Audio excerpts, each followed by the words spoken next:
From CSDC, the Charter Schools Development Center. As you know, you had to write a charter when you started your school. And in that charter, you promised to do certain things. And board members need to read those foundational documents so they understand what they've promised to do in their community. Welcome to Boarding Pass, your ticket to effective charter school governance. I'm Catlin O'Halloran Heller, and more than 20 years ago, I got the bright idea that I was going to start a charter school. My son was in preschool, and I wanted to create a free Montessori charter school as a public education option in my small rural community. I actually said the words, I mean, really, how hard can it be? And 2 decades later, I know exactly how hard it is to build and maintain a high-quality charter school in California. So I'm going to take you down the path that I went down and help you learn everything you need to know to excel as a board member in a thriving charter school. Today, I would like to welcome Joyce Montgomery to our show. Joyce has a deep background in charter school finance. She worked as the chief financial officer at Summit Public Schools until her retirement. Among her other career highlights, she was the Charter School Finance and Policy Specialist at CSDC and the CFO at Leadership Public Schools. In her retirement, Joyce serves as an advisor and guest instructor of CSDC's events and trainings, and she enjoys time with her family, especially her grandchildren. I'm delighted to have this opportunity to talk with her today. Welcome to Boarding Pass, Joyce. Hi, Catlin. It's good to see you, and thank you for inviting me. We're glad to have you. I wanted to start, and just maybe you can tell our podcast listeners, how did you get involved in the work of charter schools? What was the impetus for your involvement and your decades-long work in charter schools? It's actually kind of an interesting story. I was unemployed and was looking for a job. I had just moved back from Atlanta to California, and I went on LinkedIn and saw a job at a charter organization, which I didn't know what it was, and went up for the interview, and they hired me. And at the beginning, it was very, very hard learning everything. But I decided that I like a challenge, and I wanted to make this my own work.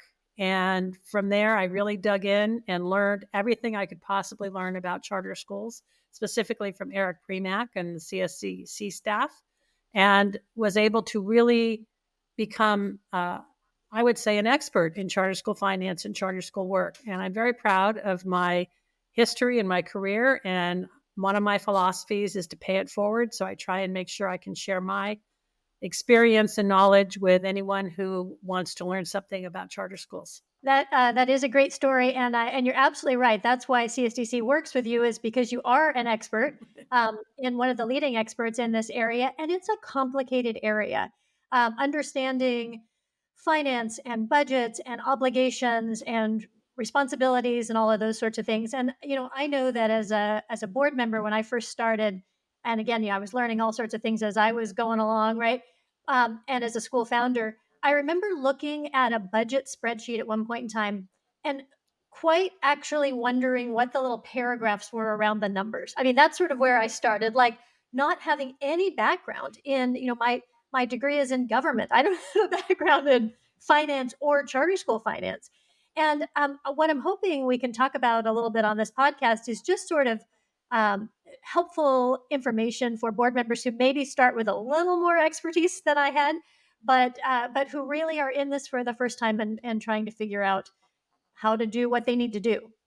So let me ask you, if you, in your experience, if there are some sort of common problems that come up for charter schools related to budgets or other things that board members should be aware of as they take on this job or go into this job. Well, that's a very broad question. Sure. First, choice. Yeah. First, I want to kind of take a step back, because you were talking about board members who have no experience with the finance detail. And that's absolutely fine. I think it does behoove a school organization to have a multitude of talents and skill sets on their board. And that is to balance people's knowledge, experience, and talents. So at least you should have one or two people who are very familiar with financial information in general, balance sheets, cash flow statements, etc. But you also need people who understand education or maybe insurance or other items that you're going to have to dig in and understand.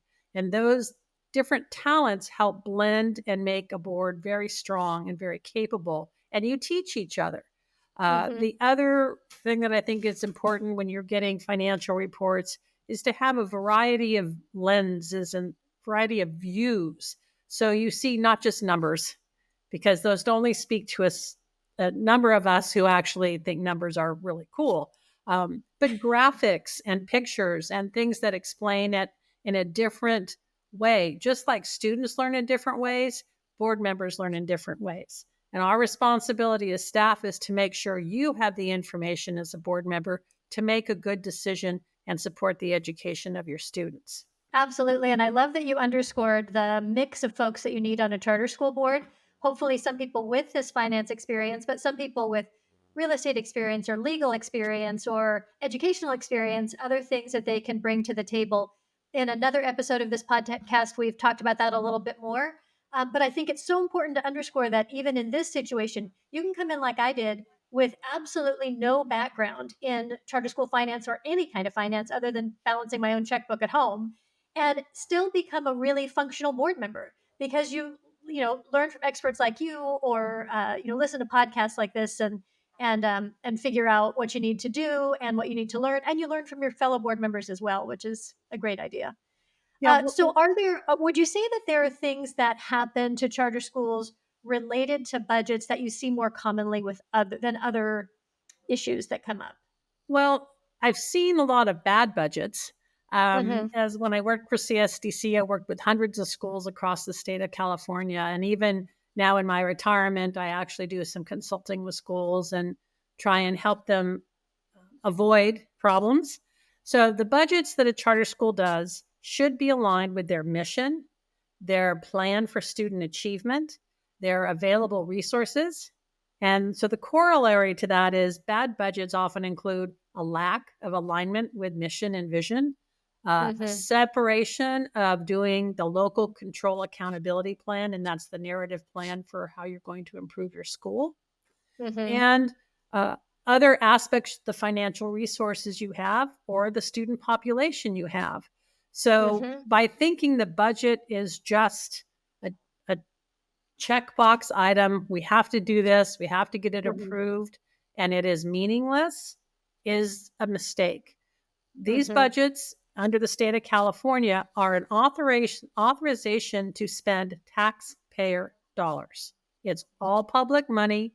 It's subject to Public Records Act. It gets sent to other places in the government that review and determine if you are appropriately spending these monies.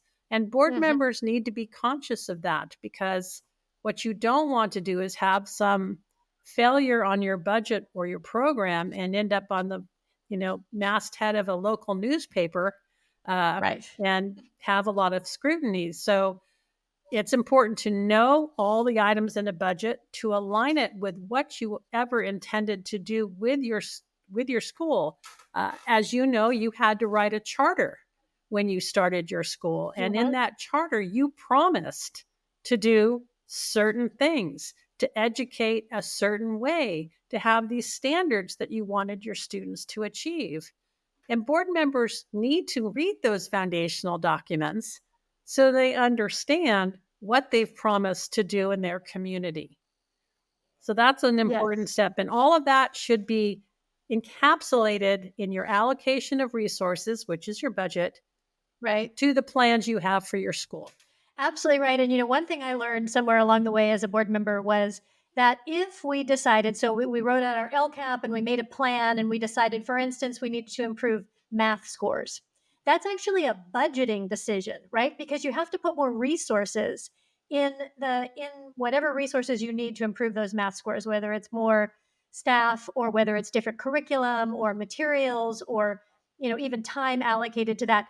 And I didn't make that connection for a long time, that the budget was important, driving the mission and the vision down to the details of what you want to go on in your classrooms. And so I thought that was really, and you just, you sort of summed it up perfectly in terms of alignment of all of those things. And and making sure you're paying attention. So you talked a little bit about the legal and the financial obligation for reporting and its taxpayer dollars.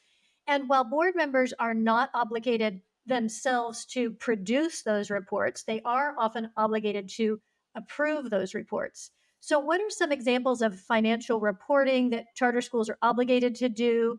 And aside from the approval of those, what sort of role do board members play in that reporting obligation? The list is pretty long of required reports that the charter school needs to do, and specifically charter school financial reports.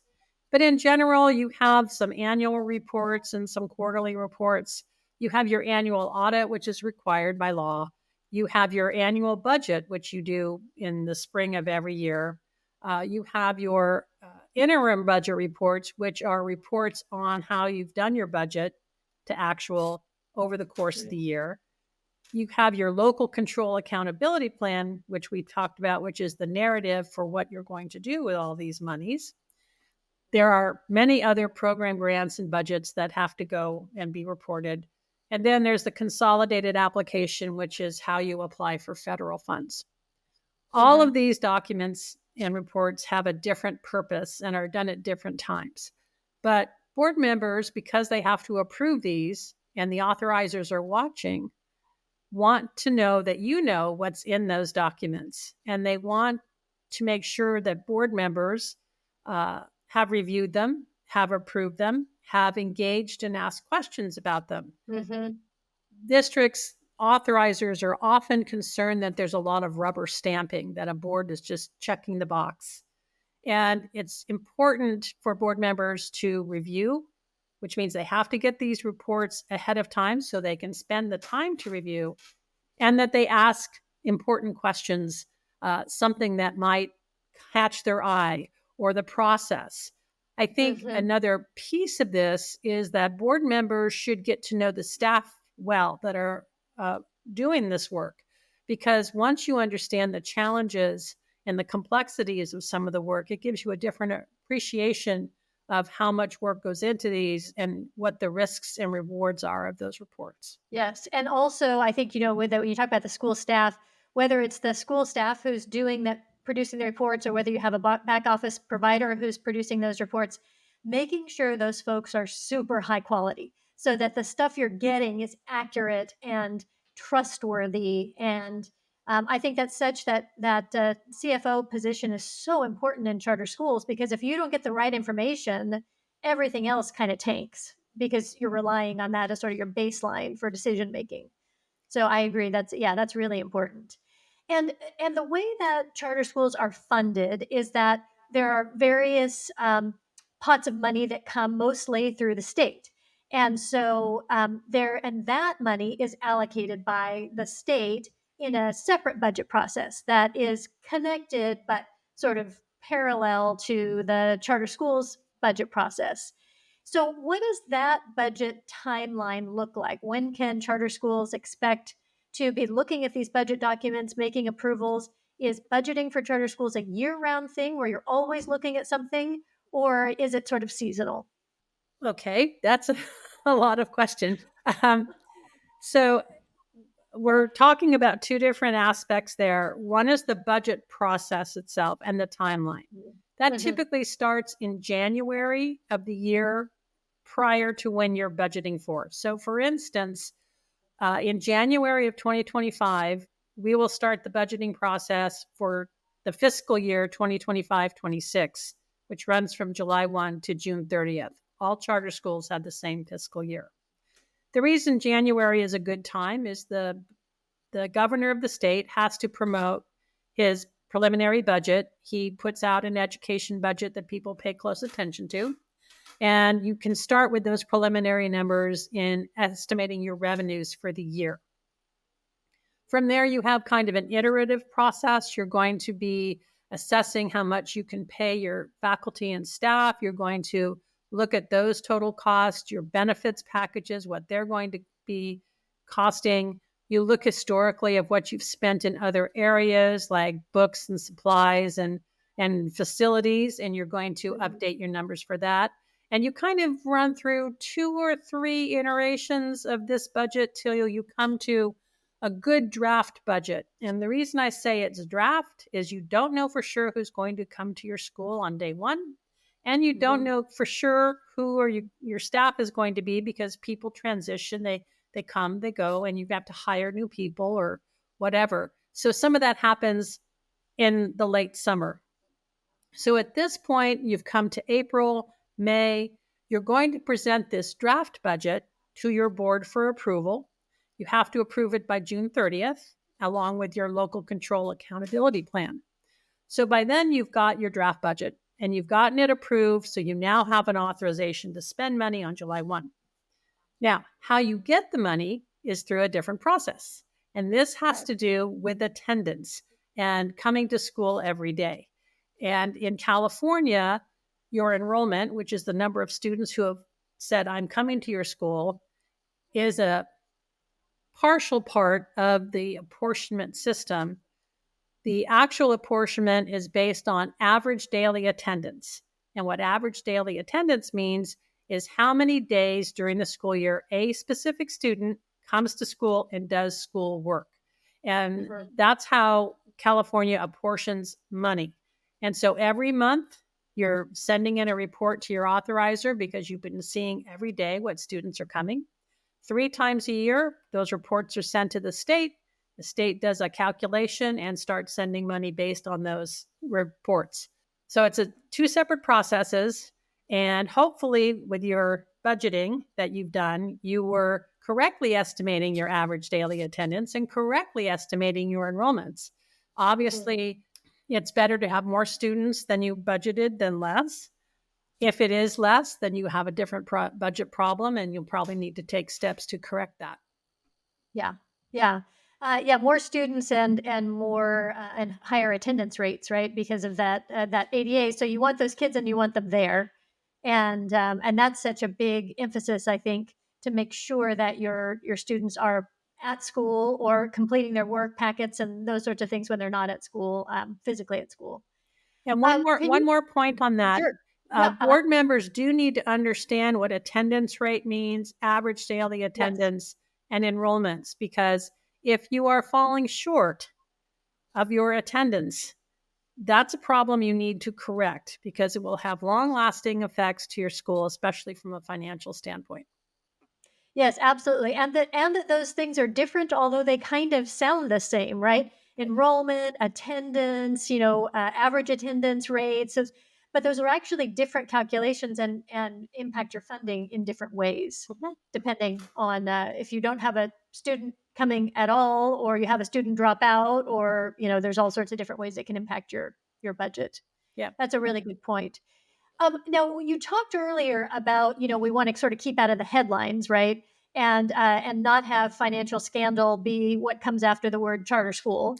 We want to have, academic excellence or something come after that word, those words. But can you tell me about a time when a school, and you don't have to, no details, but in terms of identification, but where financial reporting or oversight issues actually threaten to close down the school? Yes, actually, I was very involved with the school that through a number of things that were going on, ended up with a notice of concern that was 11 pages long. Ooh. And a notice of concern is a preliminary act that an authorizer takes on the road to revoking the charter. In this case, the charter school had received a negative finding having to do with teacher credentialing and instructional time. And it was a big one. And so because they had that finding, and because the audit is given to their authorizers, the district started the process of identifying everything they thought was wrong with the school and heading down the path to revoking the school. The school came to CSDC. Eric Premack and I worked with them to start responding to the notice of concern, and also to start working with them to bolster their financial understanding of all the different complexities within charter school finance. The district did decide to take action going to revocation, and we were able to convince the district board, not the superintendent of schools, that the staff at the district was actually using district required financial benchmarks versus charter school waiver financial benchmarks. So they were applying the wrong standards, and they were also out of touch with a couple of the nuances for revenues. And so we recommended that they stop the revocation process, that we embark upon an educational process so that the school actually gets better at what they're doing. We help them hire competent financial staff. We help them appeal their audit finding to the Education Audit Appeals Board. And I'm really thrilled to say they are still in operation. They got their audit finding waived. Yes, great. And it was one of the most rewarding experiences of my life, because I could see that it wasn't that they were deliberately making mistakes, but they were getting punished for making the mistakes they had. Sure. Well, and that's so interesting about, I mean, charter schools who are often founded by teachers or parents or community members, again, not experts in charter school finance or in the very complex education finance system in California. And so, I'm thrilled that they found their way through this. And I think it's just a reminder that if your school, if it looks like if things are feeling funny or your numbers aren't looking good, or to seek help immediately, because it can threaten to close down your school. Like you said, once the school district found a little something, the authorizer found a little something, they were sort of going after more and more of looking deeper, as they should. I mean, that's their obligation as well. Mm-hmm. But then, making mistakes about what laws applied and didn't apply, and it just sort of snowballed. So I'm glad I'm glad you helped them and they survived. That's fantastic. I'm still in touch with them, and it's really a wonderful thing. The other comment I would like to make is, if you are using a back office provider, the school is still responsible. They can make the mistakes, but it's your job to make sure you catch those mistakes. Right. And that's that asking questions if something doesn't seem right. I mean, that's why you have a board. You have a lot of eyes on these products and on this information and on this data, and you're looking at it and saying, wait a minute, this is very different from last year. What caused that difference? Or, those sorts of questions. Yes. And board members actually have an oversight responsibility that they are, when they take the oath and join the board. So what are those oversight responsibilities, and what should they be aware of when they take on that obligation? Well, ultimately, the buck, so to speak, stops there. You are the final say in the accountability, authenticity, and outcomes for the students and your community. You're the ones that they'll be looking at if things go sideways. So it's really important that you are engaged, that you understand how important this is, the risk that all charter school people are taking on, but the reward for doing it right. It's really important to be talking in your community about how wonderful your school is, because word of mouth is the number one way that charter schools attract and retain students and teachers. So you can't just be sitting alone in your home and only showing up for board meetings. You need to be active. You need to say, I took on this responsibility because I believe in this school, and I believe in the teachers at this school, and I'm here to support them. And it's knowing what your school has to do. It's making sure that reports are done on time, because if you've got the greatest teachers in the world and they're happy and they're doing everything and the kids are thriving.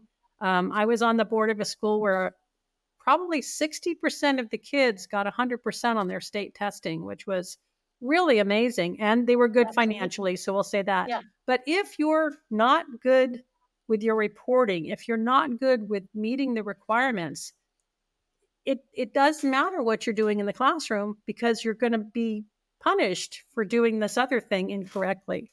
So board members have a really solemn responsibility to make sure that the school is operating, the kids are thriving, the teachers are happy. And that's a lot of work, but it's very rewarding. Yes. That's when we talk about board member responsibilities, we usually say that the big two are that financial oversight, understanding the finances, and then academic accountability and making sure that kids are achieving and all of that. And And I think those are sort of 1 and 2, right? There's not a, they're equally important and equally vital to keeping the school open. Now, I know we've sort of barely scratched the surface today, and we talked a little bit about budgets and oversight. What else should board members know as they either take on the responsibility or find themselves listening to the podcast because they're in the job and they're trying to figure out how to do the job better? What should they know? Well, the charter schools in their finances, they get less money than district schools do. So you're going to have to be creative, and you're going to have to learn that sometimes charter schools have to do more with less, which many do, and they're very creative souls. You need to know the rules and regulations of the Brown Act. That's something that is not typical in most nonprofits, but now that if you're a public charter school board member, you need to be aware of it. Conflict of interest items, Fair Political Practices Act. These are kind of the legal things that you have to be aware of, and what you say or write or do can have an impact. And again, stay positive in your community. Talk about your school and the positive things that it's doing on the community.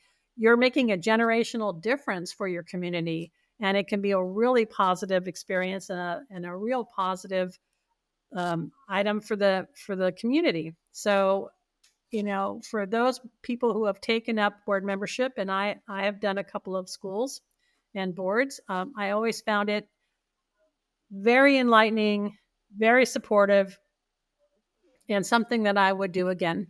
That's great. And thank you for your service as a board member. I tell, when I do board trainings, I tell boards all the time, these schools cannot function do not exist without board members. And board members are traditionally volunteers. They're putting in a lot of time. They're doing it because they're interested or passionate about the school. But really, the way that the structure is set up, without a board, the school doesn't exist. And so it's just such a really important role in the school leadership. Yep. I want to switch gears for a second. You work with, and sort of go back to, we talked a little bit about making sure you have high quality staff at your school. And you work with CSDC, and you offer instruction in both our Chief Business Officials Training and our Human Resources Academy. Why, and you served as a board member, so why are these valuable investments for school leaders and board members to make when they're budgeting? Because you got to put the money aside to get this kind of training. Why should they put the money aside for this and make that investment? Well, you can't afford not to. It's really that simple. We teach a number of the fundamental pieces of the finance in charter schools, including cash flows, et cetera, et cetera. And right now we're in an okay time where, the money flows pretty regularly.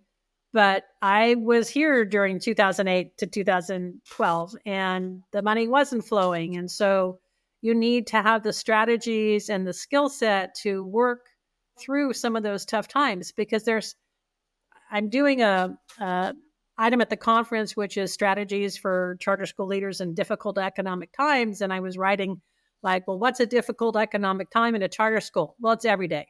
So, right. Absolutely. You have to think ahead to what might be coming down the pipeline. And so we want to give charter schools not only the basics, but we want to give their financial people a network of friends and coworkers. I created a group of networking CFOs back when I was with Summit and with leadership, and I'm still connected to those people today. They still reach out to me. I still reach out to them. There's a collective brain that really can be supportive and teach you things. And we're a community of learners. And so it's really important that we help the education of all, whether it's a board member, and board members can come to CSDC's CBO training too. True, absolutely. And, we have board members, executive directors, CFOs, CBOs, people who might be stepping up in the future. And the more we can spread that information and the stronger the staffing gets, then the better and stronger charter schools will be. Yes, absolutely. That's a really great point. And it's such, they're both such valuable programs. And just like you said, you can't afford not to. They're vital to the success of your school, making sure that you have a competent, trained leader in this area.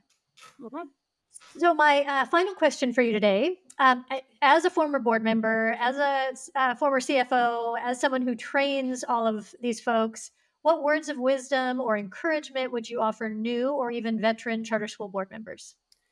Oh, yes, you're not alone. And there are a lot of people out there to help you. And if you ever have questions, especially as a board member, call Catlin at CSDC. And if she can't help you, she might connect you with someone like me, or Right. some of our other consultants and advocates around. And you can learn these pieces. You can be effective as a board member. And it's just really important to know that there are lots of things to learn, but you can learn them, and then you can pass that knowledge off to the next person. Great advice. Absolutely. Thank you. And thank you for underscoring the fact that, right, members of our organization can reach out, board members can reach out to me. They don't have to go through their executive director. If they have a question, especially something sensitive, maybe that they aren't sure about asking, they can come to us and ask those questions. And we're a great resource for that. So Yeah. thank you. And thank you again for chatting with me today. Um, this has been Boarding Pass from CSDC, the Charter Schools Development Center. Subscribe on Spotify, Apple Podcast, or wherever you get your podcasts. And share this podcast with your charter school board member friends. And don't worry if you didn't get it all, we took notes for you.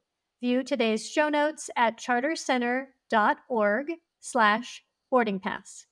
Thanks as always to Greg Hall, Mike Watson, Melissa Cabral, and today's guest, Joyce Montgomery. We'll see you next time on Boarding Pass.